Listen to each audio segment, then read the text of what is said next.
నమస్తే. భారతీయ జనతా పార్టీ అధ్యక్ష పదవి కోసం హోరాహోరీ పోటీ కనబడుతున్నది.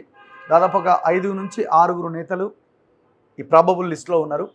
అండ్ టాప్ 3లో కొంతమంది నాయకులు ఉన్నారు. మరి ఎవరికి అధ్యక్ష పదవి దక్కే అవకాశం ఉంది, ఎవరికి అవకాశాలు ఎక్కువగా ఉన్నాయి అన్నది వాళ్ళ చాలా కీలక అంశంగా కనబడుతూ ఉన్నది. అండ్ ఇంకొక అంశం, ఈ మంత్రివర్గ విస్తరణ అన్న అంశం కూడా చాలా పెద్ద ఎత్తున చర్చ నడుస్తున్నది. ఎవరికి ఇంకా మిగిలిపోయిన పెండింగ్లో ఉన్న 6 మినిస్ట్రీస్ ఏవైతే ఉన్నాయో ఎవరెవరికి దక్కబోతున్నాయి. అందులో కూడా ఆశావాహులు చాలామంది ఉన్నారు. ఉన్న ఆశావాహుల్లో ఒకే ఇంట్లో ఎక్కువ పదవులు ఉన్న వాళ్ళు కూడా ఎక్కువ మంది ఆశపడుతున్నారు.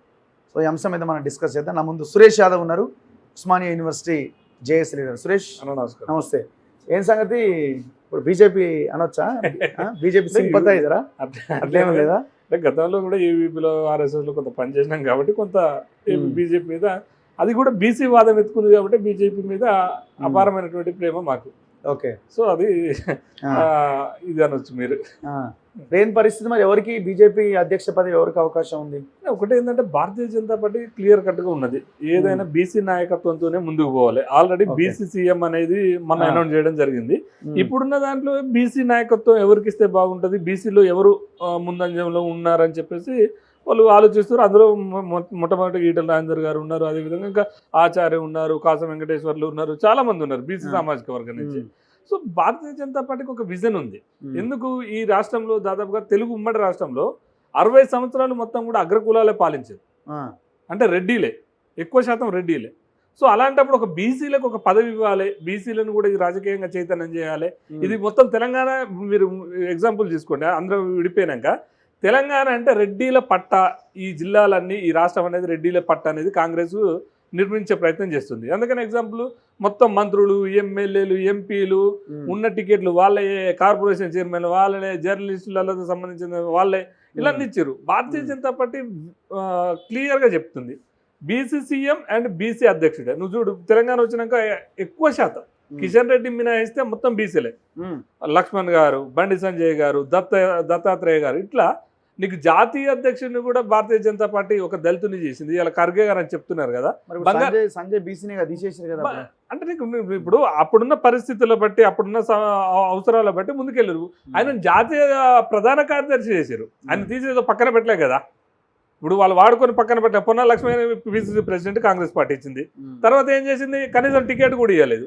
అదే బీజేపీ చూడండి, ఆయన నేషనల్ జనరల్ సెక్రటరీ చేసింది, ఇవాళ సహాయక మంత్రి చేసింది క్యాబినెట్. అంటే ఆయన బీసీ. సరే, చర్చ ఎటో పోతున్నది. అసలు ఎవరికి అవకాశం ఉందని మీరు అనుకుంటున్నారు? ఈటల, తెలంగాణ 5-6 పేర్లు ఉన్నాయి. Etela, Raghunandan Rao, and Dharmapuri Arvind, and Achari, DK Aruna, Sanjay కూడా అడుగుతున్నాడు అంటున్నారు, అండ్ రామచంద్రరావు. సో వీళ్ళ పేర్లు అయితే బేసిక్గా ఉన్నాయి. టాప్లో ఈటల, రఘునందన్, అరవింద్, ఆచారి, సంజయ్ కూడా అడుగుతున్నారని ఈ 3-4 దీంట్లోనే నడుస్తున్నారు. సంజయ్ అన్న క్లియర్ గా చెప్పిండు, ఆయన ఎట్టి పరిస్థితుల్లో నాకు పదవి, ఆయన సహాయక మంత్రి ఉన్నాడు, 2 పదవులు బీజేపీలో పాసిబుల్ కాదు. రెండోది ఏంటంటే ఈటల రాజేందర్ గారు తెలంగాణ ఉద్యమకారుడు, బీసీ సామాజిక వర్గం, అదేవిధంగా ముదిరాజ్ సామాజిక వర్గం. సో కొంత ఎక్కువ అవకాశం ఎక్కువ ఉన్నదని నాకు తెలిసి పార్లమెంట్ అయిపోయే లోపు, ఆ సమావేశాలు అయిపోయినాక ఈటల రాజేందర్ గారికి అవకాశం ఇచ్చే ఆలోచనలు ఇప్పటి వరకు అవుతున్నది. కాకపోతే కొంత సీనియర్లు, రామచంద్రరావు అని, కొంతమంది మొత్తం కూడా రఘునందన్ రావుని తెర మీద తీసుకొచ్చారు. దాంతోపాటు అరవింద్ గారిని కూడా ఆలోచిస్తుంది. కానీ ఇప్పుడున్నటువంటి పరిస్థితుల్లో 300 కాపీ బీసీనే. ఆల్రెడీ బండి సంజయ్ గారికి 10 ఉన్నది. యాదవ్ సామాజిక వర్గానికి పెద్ద ప్రాతినిధ్యం లేదు బీజేపీలో, అంటే ఎక్కువ పెద్ద స్థాయిలో లీడర్లు లేరు. సో కాసం వెంకటేశ్వర పేరు కూడా పరిశీలించవచ్చు. కానీ ముదిరాజ్ సామాజిక వర్గం ఈ బీసీలలో అత్యధికంగా జనాభా కలిగిన 60 లక్షల జనాభా కలిగినటువంటి వాళ్ళు ముదిరాజ్ సామాజిక వర్గం. సో ఈటల రాజేందర్ గారికి మాత్రం ఎక్కువ అవకాశం ఉండే ఛాన్సెస్ ఉన్నాయి. అది నాకు తెలిసి, నాకున్న సమాచారం ప్రకారం పార్లమెంట్ తర్వాత అనౌన్స్ చేసే అవకాశం ఉంది. నిజమేనా కాన్వాయ్ రెడీ చేసుకున్నట్టు అంటే వీళ్ళకి చాలా మంది చాలా ఆరోపణలు చేస్తారు, ఈటల కాన్వాయ్లు ఇవన్నీ ఏం లేదు. ఈటల కాన్వాయ్ రెడీ చేసి తిరగడానికి వెహికల్స్ రెడీ చేసుకున్నారు. లేదు, వై కేటగిరీ కోసం ఒక 2 వెహికల్ తీసుకున్నట్టుంది. ఇప్పుడు ఆల్రెడీ వై కేటగిరీ ఉంది. బయటకు పోయినప్పుడు 1-2 పోతున్నారు. ఆ భద్రతా సిబ్బందికి కొంత ఇబ్బంది ఉంది కాబట్టి వై కేటగిరీ వాళ్ళకు ఒక వెహికల్ తీసుకుండవచ్చు. కానీ ఇదంతా ప్రచారం జరుగుతుంది. కానీ ఈటల రాజేందర్ గారికి అయితే ప్రెసిడెంట్ అవకాశం ఎక్కువ శాతం ఉన్నది, అలా డౌటే లేదు. బీజేపీలో చాలా మంది సీనియర్లు ఉన్నారు, కానీ బీసీ కాన్సెప్ట్ ఇప్పుడు బీఆర్ఎస్ బీసీ కాన్సెప్ట్ ఎత్తుకొని ఏదో డ్రామా చేద్దామని చూస్తున్నది. సో నిజంగా బీసీలకు దేశానికి నరేంద్ర మోడీ బీసీ ప్రధానమంత్రి. సో ఇక్కడ కూడా తెలంగాణలో కూడా బీసీ సీఎంలు చేయాలని ఒక ఆలోచనతోనే వాళ్ళు ఉన్నారు, ఈటల రాజేందర్ గారిని పెడుతున్నారు. మీరు చూడండి, పార్లమెంట్లో ఎక్కువ టికెట్లు కూడా, ఈ తెలంగాణలో పార్లమెంట్ టికెట్లు కూడా ఎక్కువ ఇచ్చింది బీసీలకే, బీజేపీ ఎంపీలు ఎక్కువ. ధర్మపూర్ అరవింద్ బీసీనే, ఈటల రాజేందర్ గారు బీసీనే, బండి సంజయ్ గారు కూడా బీసీనే. సో ఎక్కువ శాతం బీసీలకే టికెట్లు ఇచ్చింది. నువ్వు కాంగ్రెస్ చూసుకోండి, ఎక్కువ శాతం ఉన్నది మొత్తం రెడ్లీనే, ఎంపీలు కూడా రెడ్లే. సో వాళ్ళకు బీజేపీకి డిఫరెన్స్ ఎట్లా ఉన్నది చూడండి. బీఆర్ఎస్ వాళ్ళ ఒడిచిపోయిన ఎవరు, ఒక్క కమ్యూనిటీ, ఒక్క కుటుంబమే, ఇక మన అందరికి తెలుసు. సో ఇప్పుడున్న కాన్సెప్ట్ ఎట్లా రావాలి, బీజేపీ అధికారం ఎట్లా రావాలి, ఈ బీజేపీ అసలు ఈ అధికార ఫలాలు ఎవరికి కావాలి, ఈ సామాజిక వర్గాలకు ఎవరికి కావాలి? బీసీలకు సీఎం పదవి, రాజకీయం, ఈటలను అడ్డుకునే వాళ్ళు కూడా చాలా మంది ఉంటారు కదా, ఉంటారు కదా. కాకుండా ఎవరికైనా ఇవ్వండి అంటే ఇప్పుడు వద్దనేటోళ్ళకి నేను అడుగుతున్నాను, ఒక క్వశ్చన్ అడుగుతా. ఈటల రాజేందర్ హుజురాబాద్ లో భారతీయ జనతా పార్టీ కమలం గుర్తు మీద పోటీ చేసి గెలిచిండా లేదా? ఇదే మల్కాజ్గిర్ లో కమలం గుర్తు మీద పోటీ చేసి గెలిచిండా లేదా? ఎందుకు వద్దంటారు? ఆయన కంకి గడవలు గుర్తో, లేకపోతే సిపిఐ గుర్తో, లేకపోతే గన్ను గుర్తో, లేకపోతే కొడవలు గుర్తు మీద గెలవలే కదా. ఆయన గెలిచింది కమలం గుర్తే. ఆయన ఒక ఉద్యమకారుడే. ఇవన్నీ ఇప్పుడు కొంతమంది అంటారు కమ్యూనిస్ట్ అంటారు, ఇంకోటి అంటారు. ఇవన్నీ చూసే లోపు మరి బీజేపీలో జాయిన్ చేసుకునేటప్పుడు చూస్తే బాగుండు కదా ఇది. సో ఇవన్నీ కొన్ని చిన్న చిన్న రీజన్స్. ఇప్పుడు కొంతమంది ఎవరు కేసీఆర్ కోవట్లు కావచ్చు, రేవంత్ రెడ్డి కోవట్లు కావచ్చు, కొంతమంది ఈ రీజన్లు పెడుతున్నారు. అది అంత దాన్ని కన్సిడర్ చేయరు. ఎందుకంటే అధిష్టానానికి అమిత్ షాకి క్లియర్గా ఉన్నది, పార్టీ కష్టకాలంలో ఉన్నప్పుడు కూడా ఉన్నాడు. ఆయన ఓడిపోతాం గెలుస్తామా తెలియదు. 2 సార్లు పోటీ చేసిన రోజు కూడా కేసీఆర్ని ఓడగొట్టే ప్రయత్నంలో కూడా ఈయన 2 చోట్ల ఓడిపోతాడని తెలిసినా కూడా 2 చోట్ల పోటీ చేసి కేసీఆర్కి నీళ్ళు చెమటలు పెట్టించిండు. సో అట్లా చూసినా కూడా ఈటల రాజేందర్కి క్వాలిటీస్ ఎక్కువ ఉన్నాయి, ఆయన సీనియర్ కాబట్టి. ఇంకెవరు ఉండొచ్చు సెకండ్ ప్లేస్? ఇక సెకండ్ పేరు అంటే రామచంద్రరావు గారిని కొంతమంది సీనియర్లు అందరూ కూడా తెర మీద తీసుకొస్తారు. రామచంద్రరావు కూడా సరే పార్టీకి ఆయన చాలా సేవ చేసినాడు, చాలా ఇది చేసినటువంటి వ్యక్తి, ఆయన పేరు తీసుకొస్తారు. అదేవిధంగా కొంచెం వాక్చాతుర్యం ఉన్న రఘునందన్ రావుని తీసుకొస్తారు. ఎవరు సీనియర్లు. ఈ యువకులు మొత్తం కోరుకునేదేమో బండి సంజయ్ లాంటి వాళ్ళని, లేకపోతే అరవింద్ లాంటి వాళ్ళని, ఈటల రాజేందర్ లాంటి వాళ్ళని కోరుకుంటారు. పార్టీలో ఉన్నటువంటి కొంతమంది మాత్రం వేరే వాళ్ళకి దక్కొద్దు ఈ పదవి, మాకే ఉండాలి, మా దగ్గర వాళ్ళకే ఉండాలి అనే ఒక మంచిగా ఉంటుంది. ఆయన కూడా ఒక ఎలిజిబుల్ క్యాండిడేట్, ఆయన కూడా ఫైటరే. ఇప్పుడు నాకు తెలిసి రాజేందర్ అన్న గారిని కేంద్ర మంత్రిగా పంపించి సంజయ్ గారికి అధ్యక్ష పదవి ఇచ్చినా కూడా అద్భుతంగా ఉండేది, ఫైట్ చేసి. ఆయన కూడా మంచి ఫైటర్ కాబట్టి తెలంగాణలో ఇంత ఓటు శాతం ఇవాళ 8 మంది ఎంపీలు గెలవడానికి వన్ ఆఫ్ ది రీజన్ ఆయనే కదా. అప్పుడు పార్టీ గ్రాఫ్ పెరిగింది, ఎమ్మెల్యేలు 8 మంది ఎమ్మెల్యేలు అంతా కేసీఆర్ కుటుంబం మీద ఫైట్ చేస్తే, బీజేపీ ఫైట్ చేస్తే, బండి సంజయ్ ఫైట్ చేస్తే అది క్యాచ్ చేసుకొని సీఎం అయ్యిండు రేవంత్ రెడ్డి. సో ఫైట్ మాత్రం క్యాచ్ చేసుకోలేకపోయింది బీజేపీ. అందుకని ఇప్పుడు ఈ స్థాయిలో ఉన్నది. సరే ప్రతిపక్ష శాతం బీఆర్ఎస్ కంటే ఎక్కువ 35-36% ఇచ్చింది కదా. కానీ ఇప్పుడు ఆయన ఆర్ఎస్ఎస్ కాదు, అంత మన ఐడియాలజీకి భిన్నము. ఆయన వామపక్షాలు, ఆయన కమ్యూనిస్ట్ పార్టీ నుంచి వచ్చిన ఆయనకి ఇస్తే ఎట్లా అన్నది చాలా చేస్తున్నారు కదా. నేను అదే చెప్తున్నా, కమ్యూనిస్టా కాదా బీజేపీలో జాయిన్ చేసుకునేటప్పుడు తెలుసు కదా, క్లియర్ కట్ ఈటల రాజేందర్ అని తెరిచిన పుస్తకమే కదా. ఇప్పుడు కొత్తగా తేవడం మంచిది కాదు అంటున్నా నేను. మళ్ళీ కమలం గుర్తు మీదనే గెలిచిండు కదా, వేరే గుర్తు మీద గెలవనప్పుడు ఎందుకు ఈ డిస్కషన్? నువ్వు వేరే పార్టీలో గెలిచి వచ్చినా మీరు అన్నట్టు దానికి ఏకీపించేవాడిని.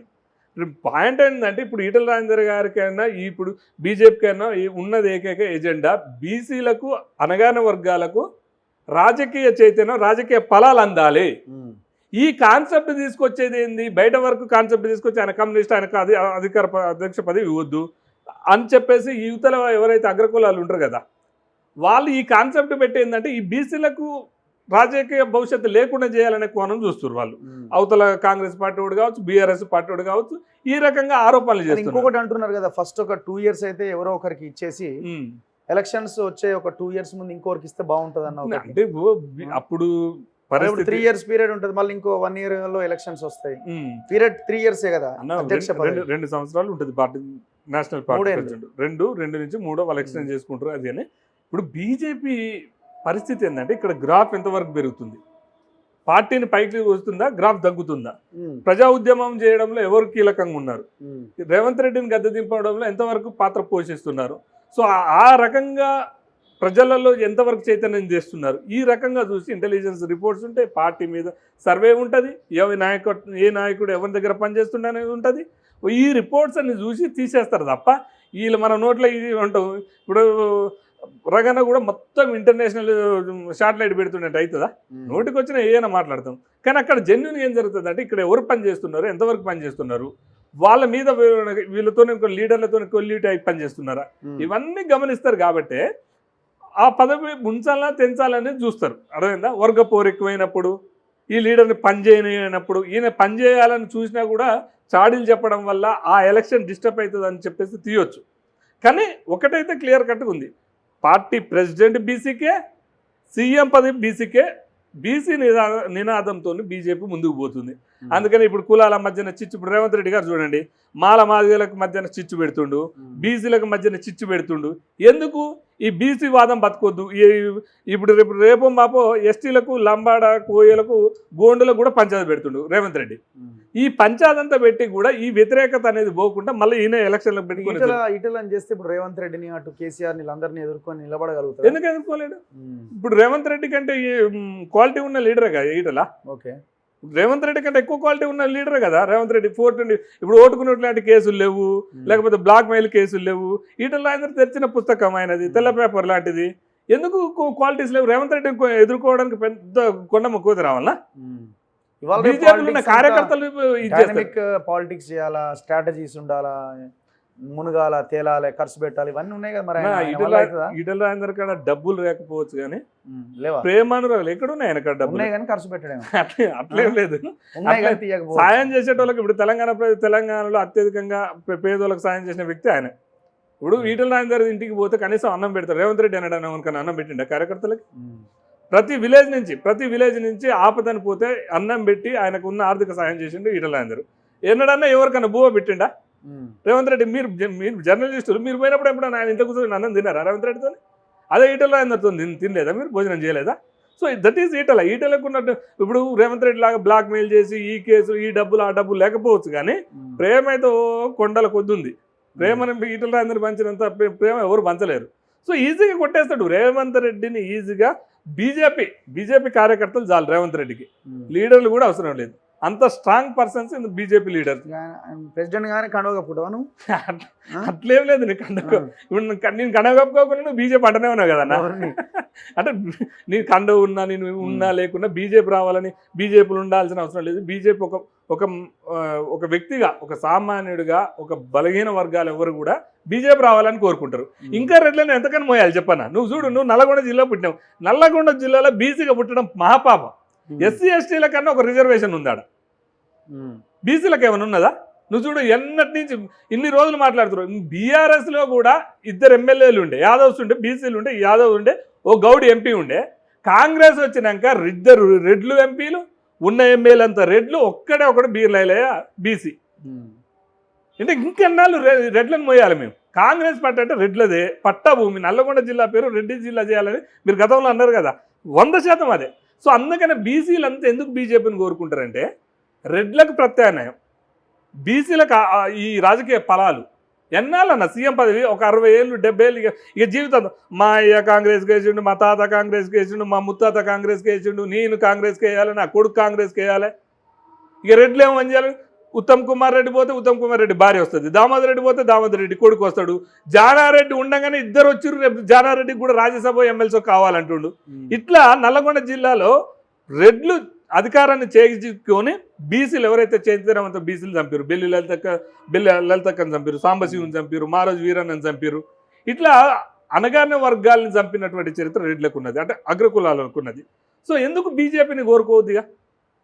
బీజేపీ మొత్తం ప్యూర్ బీసీయా? అంటే నేను ఏమంటానంటే ఇప్పుడు అధ్యక్ష పదవులు మీరు చెప్పిన వాదన వాళ్ళు యాక్సెప్ట్ చేస్తారా? ఎవరు మీరు ఇప్పుడు చెప్పిన ఇప్పుడు అధ్యక్ష పదవి ఎవరు ఉన్నారు? సెంట్రల్ మినిస్టర్ లెవెల్ ఉన్నారు. ఇక్కడ నుంచి ఎక్కువ అధ్యక్ష పదవి ఏ పార్టీ ఇచ్చిందో కూడా గమనించవచ్చు కదా. కనీసం అధ్యక్ష పదవి అని వీళ్ళు కాంగ్రెస్ లా ప్రతిపక్షం ఉన్నప్పుడు ఎన్ని రోజులు ఇచ్చారు? రేవంత్ రెడ్డి మారాలి, ఉత్తమ్ కుమార్ రెడ్డి మారాలి. ఇట్లా మీరు సీఎంలు కావాలి. కొన్ని ఇప్పుడు డిఎస్ కి సీఎం అయ్యే క్వాలిటీస్ ఉన్నాయి అప్పుడు బీసీ. మరి రాజశేఖర్ రెడ్డిని సీఎం ఎట్లా పెట్టారు అయ్యాలి? మరి డిఎస్ ని తెలంగాణ నుంచి డిఎస్ ని కూడా బీసీ నుంచి సీఎం చేయొచ్చు కదా. సో పదవి వచ్చినప్పుడేమో వాళ్ళకు పదవి వచ్చేంత వరకు అంటే అధికారం వచ్చేంత వరకు బీసీలు కావాలి. అధికారం వచ్చినాక మాత్రం రెడ్లే కావాలి, రెడ్లకే అవకాశం. మీరు చూడరాదు ఇప్పుడు అద్దంకి దయాకర్కి చామల కిరణ్ కుమార్ రెడ్డికి ఎగ్జాంపుల్ తీసుకుందామన్నా. అద్దంకి దయాకర్కు ఉన్న క్వాలిటీస్ ఉన్నాయా చామల కిరణ్ కుమార్ రెడ్డికి? లేకపోతే జానారెడ్డి కొడుకులకు ఇద్దరికి ఉన్నాయా క్వాలిటీస్? ఒక అద్దంకి దయాకర్ ఎస్సీ కాబట్టి అనగదొక్కి పెట్టిరాడు. ఇప్పటి వరకు పదవి లేదు, నాకు పదవి కావాలి అని అడుక్కునేటట్టు చేస్తుర్రు. అదే రెడ్లు మాత్రం ఇంట్లో కూర్చొని రేవంత్ రెడ్డి నాకు టికెట్ కావాలంటే 2 టికెట్లు నువ్వు ఏడనో చెప్పు, రెడ్డి కదా, నీ ఇంటికి మొత్తం బీఫామ్లు వచ్చినాయి. మరి చూడు ఎవరికి ఏ వర్గాలకు అన్యాయం ఏ పార్టీలో జరిగింది? కాంగ్రెస్ పార్టీలో ఎక్కువ అన్యాయం జరిగింది బీసీలకే. ఎస్సీ ఎస్టీల కన్నా ఎంతో ఎంతో రిజర్వేషన్ ఉంది. సో బీజేపీలో మాత్రం అవకాశాలు ఎక్కువ బీసీలకు ఇచ్చిర్రు. ఓకే, మొత్తానికి అయితే ఈటల అధ్యక్షుడు అయితే అంటారు అంటే కావాలంటున్నా అయ్యే అవకాశం కూడా ఉంది అంటున్నా. ఓకే, సో ఇప్పుడు మీకు 1 year అవుతుంది కదా, December 7th okay Congress government వచ్చి ఎట్లా అంటే ఎట్లా అనిపిస్తున్నది మీకు? దరిద్రం ఇప్పుడు దరిద్రం దింపుకొని ఇంకొక దరిద్రం సుంటను కాక అధికారం ఎక్కించుకున్నట్టుంది. ఎందుకంటే కేసీఆర్ దుర్మార్గంగా పాలించిండు, దాని తర్వాత రేవంత్ రెడ్డి కూడా గదే చేస్తుండు. మీరు చూడండి రేవంత్ రెడ్డి ఉద్యోగం ఇచ్చింది, ఎన్ని ఉద్యోగాలు ఇచ్చిండు, ఒక్క నోటిఫికేషన్ కూడా ఇవ్వకుండానే ఒక డిఎస్సి ఒకటే, ఒక డిఎస్సిలో కూడా ఒక 5,000 ఉద్యోగాలు ఇచ్చి మొత్తం కొడితే 10,000 ఉద్యోగాలు రాలే.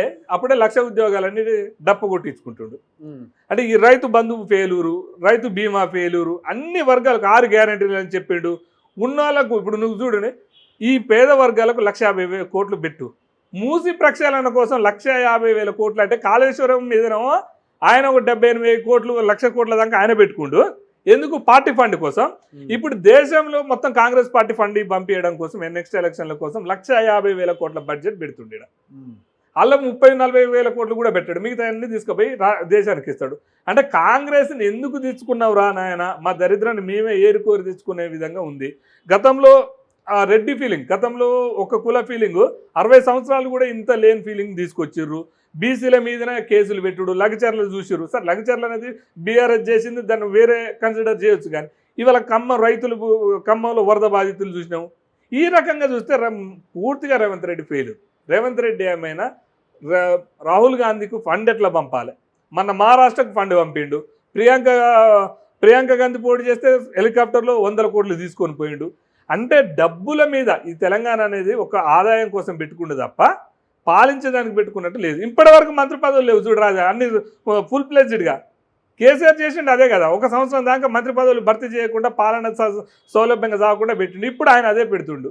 ఇది ఒకే సామాజిక వర్గాలకు అగ్రకులాలకు పదవి వేయడం కోసం పెట్టుకుంటుండు. సో ఇట్లా ఏమంటుండే అంటే రేవంత్ రెడ్డికి కేసీఆర్కి పెద్దగా డిఫరెన్స్ ఏం లేదు. ఆయన అట్లా అధికారం వచ్చిందాక ఆయన అట్లా చేసిండు, అధికారం వచ్చినాక ఆయన అట్నే మారిపోయిండు. ఇప్పుడు రేవంత్ రెడ్డి కూడా అట్నే మారిపోయిండు. తుంటని తిప్పి మొద్దునెత్తుకున్నట్టే ఉంది ఇది. కాంగ్రెస్ బీఆర్ఎస్ తోడు దొంగలాగా మారుతున్నారు. చూద్దాం ఏం జరుగుతుంది అన్నది. Anyway thank you very much. మీ కోరిక నెరవేరాలని చూద్దాం. మరి మీ పార్టీ అధినాయకత్వం మీ అంటే ఇప్పుడు నరేంద్ర మోడీకి అమిత్ షాకి క్లియర్ కట్ ఇటు తెలుసు. రేవంత్ రెడ్డిని కొట్టేయడం కూడా పెద్ద మ్యాటర్ కాదని తెలుసు. గంత పెద్ద మహారాష్ట్ర కాంగ్రెస్ అడ్రస్ ఏమైందన్న? రేపు చూడరాదు జిహెచ్ఎంసీ ఎలక్షన్లు ఇంత పెద్ద ఉన్నది. హైదరాబాద్లో కనీసం ఒక ఎమ్మెల్యే లేదు కదా వాళ్ళకు. రేపు జిహెచ్ఎంసీలో ఓ 10 మేయర్లను గెలవని కాంగ్రెస్ దమ్ముంటే వాళ్ళతోనే కాదు. కాబట్టి ఇప్పుడు ఈటలతోనే ఈ అవకాశాలన్నీ ఈటల మీదనే ఉన్నాయి. కాబట్టి సో ఈటలకి 100% ఇస్తారని అనుకుంటున్నాను. ఇవ్వకపోతే నా ఆప్షనే లేదు కదా, క్వశ్చనే లేదు నాకు తెలిసి. ఇవ్వకపోతే అంటే పార్టీ నిర్ణయం ప్రకారమే, అంటే ఇక్కడ పరిస్థితుల ప్రకారం ఉంటుంది కాబట్టి 100% ఈటలకే ఇస్తుంది. Right, anyway thank you very much Suresh. So ఇది సురేష్తో స్పెషల్ ఇంటర్వ్యూ. చూద్దాం మరి భారతీయ జనతా పార్టీ రాష్ట్ర అధ్యక్ష పదవి ఎవరికి వస్తుంది అన్నది. 15వ తేదీలోపు ఇదంతా కంప్లీట్ అయ్యే అవకాశం ఉంది. వాళ్ళ బూత్ లెవెల్, మండల్ లెవెల్, జిల్లా లెవెల్, ఆ తర్వాత స్టేటు, తర్వాత దేశం అంటే దేశ అధ్యక్షుని కూడా మారుస్తారు. సో ఇదంతా కూడా ఎవ్రీ 3 yearsకి ఒకసారి ఆ పార్టీలో ఆనవాయితీగా జరుగుతూ ఉంటుంది. సో రాష్ట్రంలో కూడా ఈసారి అధ్యక్షుడిని మార్చబోతున్నారు. ఎవరికి రాబోతున్నది, ఈ 5-6 ఈ ప్రాబబుల్ లిస్ట్లో ఉన్న వాళ్ళలో ఎవరికి వస్తుంది? ముఖ్యంగా ఈ టాప్ 3లో ఉన్న ఈటల కావచ్చు, రామచంద్రరావా, లేకపోతే ఇంకా ఎవరైనా సీనియరా, లేదు ఇంకెవరైనా రంగంలోకి దించుతారా? ఈ లిస్ట్లో ఉన్న వాళ్ళకి ఎవరికి వస్తుంది అన్నది మనం వాళ్ళు అనౌన్స్ చేసిన తర్వాత మాత్రమే మనకు క్లారిటీ వచ్చే అవకాశం ఉంది. చూస్తూనే ఉండండి మన తొలి వెలుగు.